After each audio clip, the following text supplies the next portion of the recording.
കളമശ്ശേരിയിൽ പെൺകുട്ടിയെ ക്രൂരമായി ആക്രമിച്ച് കവർച്ച നടത്തിയ സംഭവത്തിലെ പ്രതിയെ വീട്ടിൽ നിന്നുമാണ് പോലീസ് പിടികൂടിയത്. അഗളി സ്വദേശിയായ KSEB താൽക്കാലിക ജീവനക്കാരനാണ് കേസിലെ പ്രതി. കവർച്ച ചെയ്ത പെൺകുട്ടിയുടെ മൊബൈൽ ഫോൺ ഇയാളുടെ പക്കൽ നിന്നും കണ്ടെടുത്തു. എന്നാൽ സ്വർണം കണ്ടെത്താനായിട്ടില്ല. മദ്യലഹരിയിലായിരുന്നു പ്രതിയുടെ ആക്രമണമെന്നും കൊച്ചി DCP ഷഹൻഷാ വ്യക്തമാക്കി.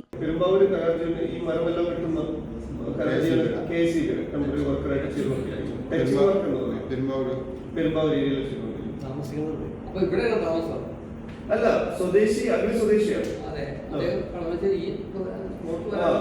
ഇവിടെ താമസിച്ചിരുന്നത് കുറുപ്പപ്പടി മേഖലയിലാണ്. തിരിച്ച് ആലുവ വന്നിട്ട് തിരിച്ചു പോകുന്ന വഴിയായിരുന്നു. ഒരു കാര്യങ്ങൾക്ക് വേണ്ടി വന്നു വന്നിട്ട് തിരിച്ചു പോകുന്ന വഴിയായിരുന്നു. അത് അതുകൊണ്ട് ആസൂത്രിതമായിട്ടുള്ള ഒരു ക്രൈം അല്ല. ഒരു ഇൻസിഡന്റില് മദ്യപിച്ച് അലക്കിട്ട ഒരവസ്ഥയിൽ ഒരു സ്ത്രീയെ കാണുകയും ആ സ്ത്രീയെ കണ്ടതിന്റെ അടിസ്ഥാനത്തിൽ ആ മദ്യം ഇയാളെ കൊണ്ട് ചെയ്യിച്ചുള്ളൊരു പ്രവൃത്തിയായിട്ടാണ്, അല്ലെങ്കിൽ ആ ഒരു എന്താ പറയാ ഒരു ബാഡ് ഇന്റന്റിൽ ഇയാളെ ചെയ്തിട്ടുള്ള ഒരു പ്രവൃത്തി.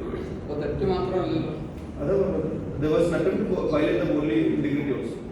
CCTV-കൾ കേന്ദ്രീകരിച്ച് നടത്തിയ അന്വേഷണത്തിൽ ബൈക്കിൽ ഒരാൾ പെൺകുട്ടിയെ പിന്തുടരുന്ന ദൃശ്യങ്ങൾ ലഭിച്ചിരുന്നു. പിന്നീട് 3 ജില്ലകളിൽ നിന്നായി 200ഓളം CCTV-കൾ പരിശോധിച്ചും ശാസ്ത്രീയ അന്വേഷണങ്ങൾക്കും ഒടുവിലാണ് പാലക്കാട് അഗളി സ്വദേശിയായ പ്രതിയെ ഇന്നലെ കസ്റ്റഡിയിലെടുത്തത്. പിന്നാലെ നടത്തിയ ചോദ്യം ചെയ്യലിൽ പ്രതി കുറ്റം സമ്മതിക്കുകയായിരുന്നു. കൃത്യത്തിനുപയോഗിച്ച ബൈക്കും ഇയാളിൽ നിന്നും കണ്ടെത്തി. വിശദമായ ചോദ്യം ചെയ്യലിലാണ് പ്രതിയുടെ ഉദ്ദേശം കവർച്ചയേക്കാളുപരി ലൈംഗിക ആവശ്യം നിറവേറ്റുക എന്നതായിരുന്നുവെന്ന് പോലീസിന് വ്യക്തമായത്. അതിജീവിത ശക്തമായി ചെറുത്തുനിന്നതിനാലാണ് പ്രതി ആശ്രമം ഉപേക്ഷിച്ചതും കവർച്ച നടത്തിയതും.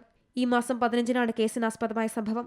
HMT ജംഗ്ഷന് സമീപമുള്ള ഒരു പ്രൈവറ്റ് സ്ഥാപനത്തിലെ ജീവനക്കാരിയായ യുവതിയെ താമസസ്ഥലത്തേക്ക് പോകുന്ന വഴി പ്രതി ഉപദ്രവിച്ചു. ക്രൂരമായി ആക്രമിച്ച ശേഷം ഫോണും മാലയും കവർന്നെടുത്ത് പ്രതി കടന്നുകളയുകയായിരുന്നു. Zee Malayalam news, Kochi.